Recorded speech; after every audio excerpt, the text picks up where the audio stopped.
Hello everyone, welcome back to my channel कैसी ideas. आज मैं आपको जेनेटिव फिल के बारे में बताऊंगा कि फ़ोटोशॉप में जेनेटिव फिल का आप यूज़ कैसे कर सकते हैं। हिंदी की एक कहावत बहुत ही सही इस जगह पर अप्लाई होती है कि नकल करने के लिए भी अकल चाहिए। एआई ने काफ़ी हद तक काम आसान कर दिया है, पर आपको इसका यूज़ कैसे करना है, इससे काम कैसे कराना है, ये आपके ऊपर डिपेंड करता है। अभी इस इमेज के पास आप देख रहे हैं, दो इमेज ब्लर दिख रही है। इसको अगर रिमूव करना है तो आप कैसे रिमूव करेंगे?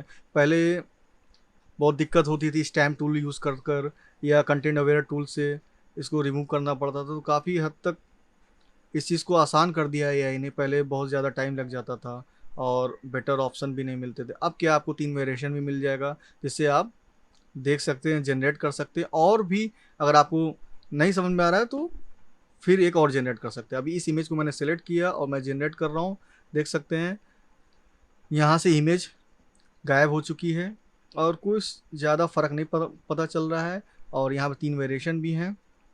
आप यहाँ से कुछ जो आपको बेटर लगे आप सेलेक्ट कर सकते हैं। अब मैं चाहता हूँ कि यहाँ पर इस बिरेड की जगह एक वाटर बॉटल आ जाए, तो वाटर बॉटल का एक मैं टेम्परेरी ऐसे शेप बना ले रहा हूँ उसी टाइप का। और यहाँ पर मैं प्रॉम्प्ट में दे दे रहा हूँ वाटर बॉटल। और अब मैं इसको जनरेट कर दे रहा हूँ। जनरेट हो रहा है। अब यहाँ पे आप देख सकते हैं 3 वेरिएशन हैं, इसमें से जो बेटर हो वो आप यहाँ पर सेलेक्ट कर सकते हैं। नेक्स्ट, अब मैं इसके शूज़ को सोच रहा हूँ कि चेंज कर दूँ। तो इसके लिए मैं क्या करूँगा, इसको सिंपली सेलेक्ट कर रहा हूँ और शिफ्ट प्रेस करके इसको भी सिलेक्ट कर ले रहा हूँ। अब मैं यहाँ पर प्रॉम्प्ट दे दे रहा हूँ स्पोर्ट शूज़। अब देखते हैं ये क्या जनरेट करके देता है। जनरेट हो रहा है, आप देख लीजिए। आप यहाँ पर 3 वेरिएशन है और आप देख सकते हैं कितना बेटर है और पता ही नहीं चल रहा है कि ये रियल में है कि या ये मैंने अभी जनरेट किया है। और बैकग्राउंड के हिसाब से ये परफेक्ट एकदम सेट करके दे दिया है यहाँ पर। तो आप देख सकते हैं कितना काम आसान हो गया है। अब यहाँ पर इस इमेज को अगर मुझे एक्सपेंड करना है, अभी ये हाफ में है और मैं चाहता हूँ कि इसका फुल लुक आए, तो इसके लिए मैं क्रॉप टूल से एक्सटेंड कर रहा हूँ बैकग्राउंड को और जनरेट कर दे रहा हूँ। और देखते हैं एआई क्या करता है इसके साथ।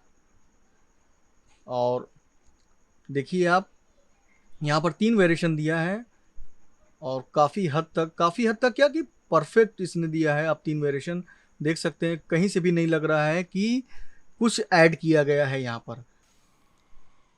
अब मैं चाह रहा हूँ कि इसका हेयर रिमूव हो जाए, तो इसके लिए मैं इसको सिलेक्ट कर रहा हूँ और जेनरेटिव फिल पर क्लिक करके इसको प्रॉम्प्ट दे दे रहा हूँ और जनरेट कर दे रहा हूँ। अब देखते हैं क्या करता है ये। देख लीजिए यहाँ पर 3 ऑप्शन है, इसमें से जो बेटर लगे आप सिलेक्ट कर सकते हैं।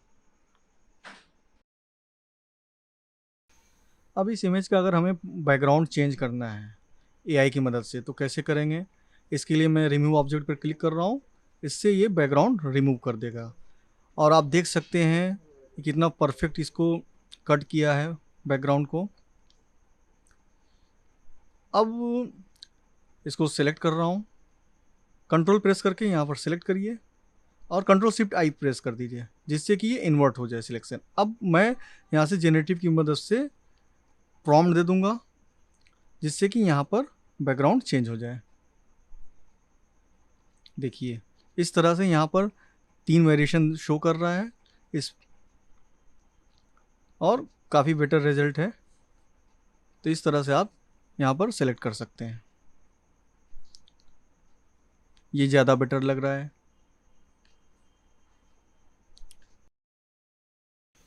इस इमेज में मैंने हेयर रिमूव कर दिया था, तो मैं चाह रहा हूँ कि एक हैट इसके ऊपर आ जाए।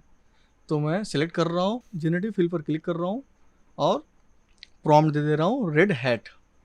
अब देखते हैं क्या होता है। देखिए रेड हैट आ गया है और ये ज़्यादा बेटर लग रहा है। इस इमेज में मैं चाहता हूँ कि ये जो लड़की है ये गायब हो जाए, तो इसको मैं सेलेक्ट कर रहा हूँ और जेनरेटिव फिल पर क्लिक करके जनरेट कर दे रहा हूँ। खाली छोड़ूंगा प्रॉम्प्ट को। ठीक है, अब देख सकते हैं आप यहाँ पर ये लड़की गायब हो चुकी है। अब मैं चाह रहा हूँ कि यहाँ पर एक कार बन जाए, तो उसके लिए मैं एक एरिया सिलेक्ट कर रहा हूँ और जनरेटिव फिल पर क्लिक करके प्रॉम्प्ट दे दे रहा हूँ कार। अब जनरेट कर दे रहा हूँ, तो देखते हैं क्या होता है। देखिए यहाँ पर 3 ऑप्शन शो हो रहा है। अब मैं चाहता हूँ कि इस प्लेस पर एक डॉग आ जाए, तो उसके लिए मैं एक शेप बना ले रहा हूँ। ठीक है, देखिए मैं इस तरह से शेप बना ले रहा हूँ और जनरेटिव फिल पर एक प्रॉम्प्ट दे दे रहा हूँ डॉग, और जनरेट कर दे रहा हूँ। अब देखते हैं क्या होता है। तो आप देख सकते हैं यहाँ पर 3 वेरिएशन है, मगर कुछ ज़्यादा बेटर मुझे नहीं लग रहा है। ये थोड़ा सा बेटर लग रहा है मुझे। ठीक है, पर मैं चाहता हूँ कि 3 ऑप्शन और हो, तो उसके लिए मैं क्या करूँगा, फिर से जनरेट करूँगा। अब देख रहा हूँ क्या हो सकता है। ये देखिए ये बेटर लग रहा है। ठीक है, ये भी नहीं सही, ये नहीं सही, ये ज़्यादा बेटर है।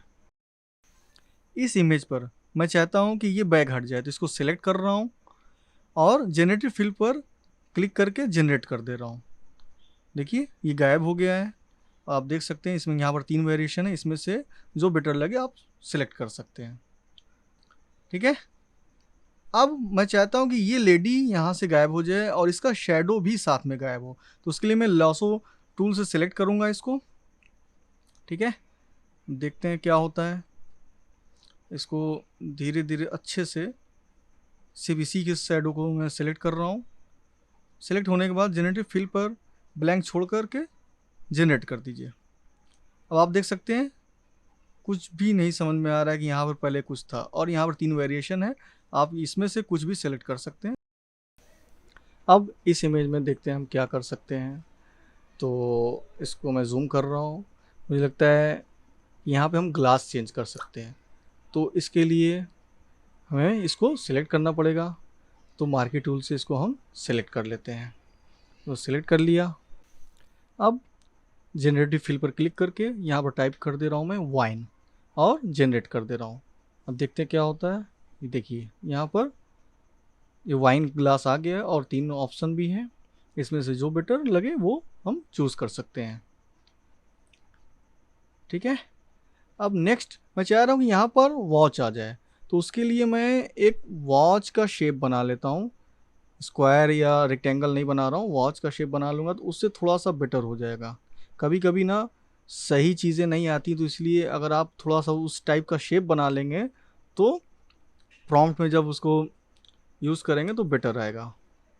अब मैं टाइप कर दे रहा हूँ यहाँ पर वॉच और जनरेट कर दे रहा हूँ। अब देखता हूँ ये, अब देख सकते हैं एकदम परफेक्ट लग रहा है, ऐसा नहीं लग रहा है कि कहीं से ये अलग से कुछ है। तो अब इसमें से कोई भी एक सिलेक्ट कर सकते हैं आप, तो मुझे फर्स्ट वाला ही बेटर लग रहा है। ठीक है, अब इस इमेज में मैं चाहता हूँ कि इसका जो क्लॉथ है वो चेंज हो जाए, तो उसके लिए हम क्या करेंगे। तो उसके लिए मैं सिंपल मार्की टूल से इसको सिलेक्ट करूँगा और जनरेटिव फिल पर क्लिक करके यहाँ पर टाइप कर दे रहा हूँ पार्टी वियर, और जनरेट कर दे रहा हूँ। अब देखता हूँ क्या हो सकता है। और ये देखिए आप 3 वेरिएशन है और एकदम परफेक्ट है। जनरेटिव फिल से आप कंप्लीट बैकग्राउंड भी बना सकते हैं, अलग अलग एलिमेंट आप जनरेट कर सकते हैं। तो चलिए मैं इस बैकग्राउंड पर बताता हूँ कि कैसे वर्क कर सकते हैं। तो ये बैकग्राउंड है, इसको मैं अनलॉक कर रहा हूँ और इसको सिलेक्ट करके मैं जनरेटिव फिल पर क्लिक करके यहाँ पर मैं टाइप कर देता हूँ स्काई, और इसको जनरेट कर देता हूँ। देखते हैं क्या होता है। अब देख सकते हैं आप यहाँ पर 3 वेरिएशन है, इसमें से मुझे जो बेटर लग रहा है ये बीच वाला है, इसको मैं अब सिलेक्ट कर ले रहा हूँ। अब देखता हूँ कि इसमें मैं क्या ऐड कर सकता हूँ। तो एक काम करता हूँ, यहाँ पर मैं सन ऐड कर दे रहा हूँ, सर्कल बना दे रहा हूँ, जनरेटिव फिल क्लिक करके यहाँ पर मैं सन टाइप कर दे रहा हूँ और जनरेट कर दे रहा हूँ। ये देखिए यहाँ पर सन क्रिएट हो गया। यहाँ पर 3 वेरिएशन है, इसमें से मैं फर्स्ट वाला ही सिलेक्ट कर ले रहा हूँ, ये ज़्यादा बेटर लग रहा है। अब नेक्स्ट, अब मैं चाहता हूँ कि यहाँ पर कोई बर्ड आ जाए, तो उसके लिए क्या करेंगे, एक बर्ड के शेप का मैं रफली कुछ क्रिएट कर दे रहा हूँ और यहाँ पर मैं टाइप कर दे रहा हूँ बर्ड और जनरेट कर दे रहा हूँ। अब देखता हूँ, यहाँ पर देख सकते हैं आप 3 वेरिएशन, तो मैं फर्स्ट वाला ही सिलेक्ट कर ले रहा हूँ। अब मैं चाहता हूँ कि यहाँ पर एक एरोप्लेन आ जाए, तो इसको मैं सिलेक्ट कर रहा हूँ, जनरेटिव फील पर क्लिक करके यहाँ पर मैं एरोप्लेन टाइप कर दे रहा हूँ और जनरेट कर दे रहा हूँ। अब देखता हूँ क्या हो सकता है। 3 वेरिएशन आया है। फर्स्ट ऑप्शन तो एकदम बेकार है, सेकंड ठीक है, थर्ड भी ठीक है। तो इस तरह से आप अलग अलग एलिमेंट ऐड कर सकते हैं किसी भी बैकग्राउंड में और कंप्लीट बैकग्राउंड आप डिज़ाइन कर सकते हैं। ये आपके ऊपर है, आपकी क्रिएटिविटी के ऊपर है। और अगर आपको मेरी ये वीडियो पसंद आई तो लाइक करिए, सब्सक्राइब करिए, ज़्यादा से ज़्यादा शेयर करिए। Thank you.